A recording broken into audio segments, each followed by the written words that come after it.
Is Dubai replacing London as the world's next great financial hub? Before we dive in, hit like and subscribe if you care about where money, power, and opportunity are moving next. For decades, London sat comfortably at the top table of global finance. It wasn't just a city, it was a nerve center. Trillions of dollars flowed through its banks. Deals were signed in its boardrooms. Entire economies were shaped by decisions made behind glass walls overlooking the Thames. But now, something is shifting, quietly at first. Then all at once, look east, and you'll see Dubai rising from the desert, not just as a luxury playground, but as a serious financial power base. Hedge funds relocating, family offices opening branches, crypto firms, fintech startups, global traders all setting up shop under the Middle Eastern sun. This isn't hype, this is capital movement. And capital never moves without a reason. London's dominance didn't happen by accident. It was built on centuries of trust, rule of law, global connectivity, and institutions like London Stock Exchange, which became a magnet for global capital. The City of London wasn't just a place. It was a brand. The first crack appeared with Brexit. Overnight, uncertainty entered the bloodstream of British finance.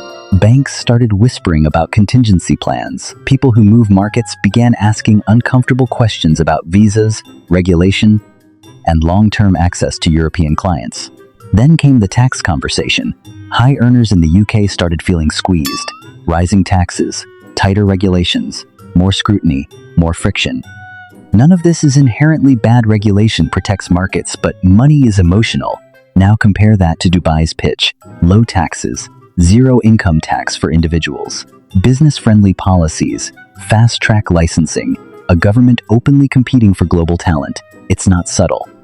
Dubai is marketing itself to the world's wealthiest people and most mobile businesses. You're in a financial bubble designed to feel familiar to Western investors, English common law courts, global banks, international law firms, and a regulatory framework built to make foreign capital feel safe. This isn't an accident. It's strategic design, and the timing couldn't be better. After the pandemic, the global workforce changed. CEOs realized their traders didn't need to be frozen in gray office towers. Founders realized they could run billion-dollar companies from anywhere with good Wi-Fi and favorable taxes. Suddenly, lifestyle became part of the business equation, and Dubai sells lifestyle better than almost any financial center on earth. Sunshine 300 days a year, world-class infrastructure, ultra-modern airports, a time zone that sits neatly between Asia and Europe. For global markets, that's powerful. You can trade with Singapore in the morning and close deals with New York City before bed. London still has the history, the depth, the prestige. But Dubai has momentum, and momentum is dangerous to incumbents. Names that once swore loyalty to London now hedge their bets with Dubai offices. Family offices are moving not just money, but people, entire teams, entire lifestyles. This isn't about replacing London overnight. No city loses centuries of financial gravity in a decade. But here's the uncomfortable question no one in the city wants to ask out loud. What happens when the next generation of global capital feels more at home in Dubai than in London? Because finance isn't just spreadsheets and trading floors. It's relationships, culture, where people want to live their lives, where their kids grow up, where they feel the future is being built, not preserved. And right now, the future looks like it's being constructed in glass towers rising out of sand. London still holds the crown, but crowns get heavy when the ground beneath them starts to shift. And that shift is accelerating. Now here's where the story gets more complicated. Dubai's rise isn't happening in a vacuum. It's part of a global rebalancing of financial power. For the first time in decades, money is no longer emotionally tied to legacy cities. It's loyal to efficiency, safety, and opportunity. And the countries that understand this are redesigning themselves to attract capital like magnets. Look at the numbers. The UAE has become one of the fastest growing destinations for high net worth individuals. Private bankers will tell you off the record, their clients aren't just opening accounts in Dubai, they're relocating their lives. Homes in London are being sold. Residency in the Gulf is being secured. The psychological center of gravity is shifting.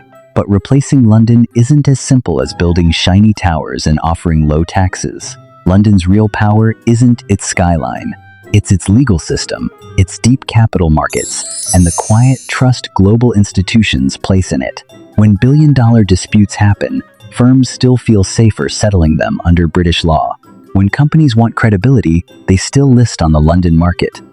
That kind of trust is slow to build and even slower to lose. Dubai understands this weakness, and it's working to close the gap. In many ways, it's trying to become a plug-and-play financial hub for global capital. You land, you register, you operate. No cultural friction. No regulatory shock. But there's another layer here: geopolitics. The UK is navigating a post-Brexit identity crisis, trying to redefine its role in a multipolar world. The Gulf, meanwhile, is positioning itself as neutral ground. When East and West are politically tense, neutral hubs become incredibly valuable. Deals that are awkward to sign in Europe suddenly feel easier to finalize in Dubai. Diplomacy happens quietly in boardrooms, not just embassies. And then there's the psychological pull of momentum. Markets are narrative-driven. When enough influential people start saying Dubai is where the action is, that belief becomes self-fulfilling. Venture capital follows founders. Banks follow hedge funds. Service providers follow banks. Entire ecosystems move in waves, not trickle. Regulations can evolve quickly, sometimes unpredictably. The political environment is stable now, but global investors always price in long-term risk. And cultural differences, while smoothed over in business districts, don't disappear overnight. So is Dubai replacing London? Not yet. This isn't a zero-sum game. It's not London versus Dubai, it's London plus Dubai. The world is fragmenting into multiple financial hubs instead of one dominant center. Power is becoming distributed. Capital flows wherever it feels safest, fastest, and most respected. The real story isn't that London is falling. It's that the monopoly on global finance is ending. For young professionals in the US, UK, and Australia, this shift matters more than it seems. The best opportunities may no longer sit in one traditional city. Careers will be built across borders. The next generation of dealmakers won't ask, "Should I move to London?" They'll ask, "Which hub fits the life I want?"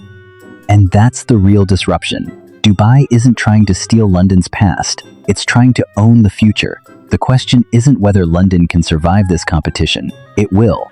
The question is whether London can adapt fast enough to stay emotionally relevant to the world's most mobile, ambitious capital.